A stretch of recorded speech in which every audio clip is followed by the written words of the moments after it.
தமிழ் சினிமாவில் முன்னணி இயக்குனராக இருக்கிறவர் தான் லோகேஷ் கனகராஜ். இவர் அவருடைய எல்சியூவில் இருந்து இன்னொரு கேரக்டரை வெப் சீரிஸாக தயாரிக்க இருப்பதாக தெரிவிச்சிருக்காரு. பொதுவாக ஹாலிவுட் திரைப்படங்களில் தான் இந்த சீரீஸ் அடிப்படையில் படம் வெளிவரும். அதுலேயும் முக்கியமாக அவெஞ்சர்ஸ் படத்துக்கு அப்புறம் அதில் இருக்கிற எல்லா கேரக்டருக்குமே தனித்தனியாக படங்கள் இருப்பது ரசிகர்கள் மத்தியிலையும் பெரும் வரவேற்பை கொடுத்தது. அந்த வகையில் லோகேஷ் கனகராஜ் கார்த்தியை வச்சு கைதி திரைப்படத்தை இயக்கியிருந்தார். அதுக்கப்புறம் அவருடைய கனவு நாயகனான கமலஹாசனை வச்சு விக்ரம் படத்தை இயக்கிறதுக்கு அவருக்கு வாய்ப்பு கிடைச்சிது.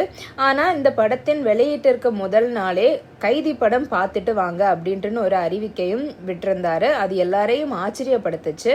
படத்தில் கைதி மற்றும் விக்ரமை எனக்கும் சில காட்சிகள் வைத்திருந்தார். இதை தொடர்ந்து லோகேஷ் கனகராஜ் இயக்கும் எல்லா படங்களும் எல்சியூவா இருக்கணும் அப்படின்ட்டு பலரும் ஆர்வத்துடன் எதிர்பார்த்திருந்தாங்க. அந்த வகையில் விஜயை வச்சு அவர் டைரக்ட் பண்ண படம் தான் லியோ. அதுவும் எல்சியூவா தான் அவர் உருவாக்கி இருந்தார்.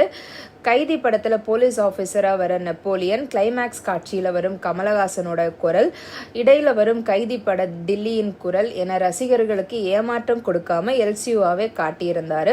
அதை தொடர்ந்து எல்சியூவில் ரசிகர்களை பலவற்றை யூகித்து அது குறித்து கருத்து பதிவிட்டு வந்தனர்.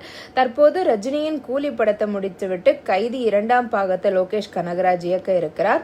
அது டெல்லி விடுதலை ஆனதுக்கு பின்னாடி என்ன நடக்கும் அப்படிங்கிற கதையாக அமைக்கப்பட்டிருக்கு. அது மட்டும் இல்லாமல் எல்சியூவில் இன்னொரு படமாக ராகவா லாரன்ஸ் நடிப்பில் பென்ஸ் அப்படிங்கிற திரைப்படத்தை உருவாக்கிட்டு இருக்காரு.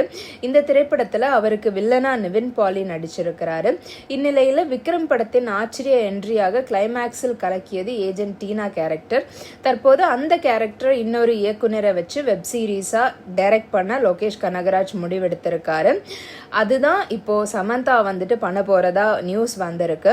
அவர் யங் ஸ்டேஜ் டீனாவா நடிப்பாங்க அப்படின்ட்டுன்னு கிசுகிசுக்கப்படுகிறது. இது பற்றி உங்கள் கருத்து என்ன அப்படிங்கிறத கமெண்ட் செக்ஷனில் சொல்லுங்கள். இது போல் சுவாரஸ்யமான தகவல்களுக்கு சேனலை சப்ஸ்கிரைப் பண்ணுங்கள்.